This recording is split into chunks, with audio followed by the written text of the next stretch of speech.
আমার পেজের বন্ধুদের জন্য আরেকটা জিনিস আমি নিয়ে আসলাম।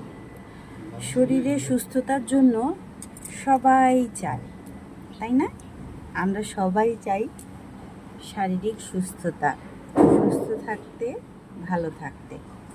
আচ্ছা, প্রতিদিন সবাই হয়তো খালি পেটে আমরা অনেক কিছু খাই, কিন্তু একটা ভালো অভ্যাস যদি আমরা প্রতিদিন সবাই করতে পারি তাহলে সেটা খারাপ কি? এখানে আমি 1 গ্লাস কুসুম গরম জল নিয়েছি।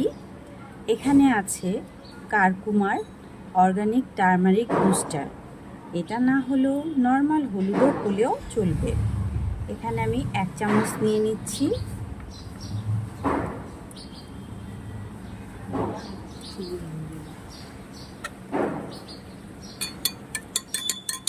তারপর মিশিয়ে দিচ্ছি এবং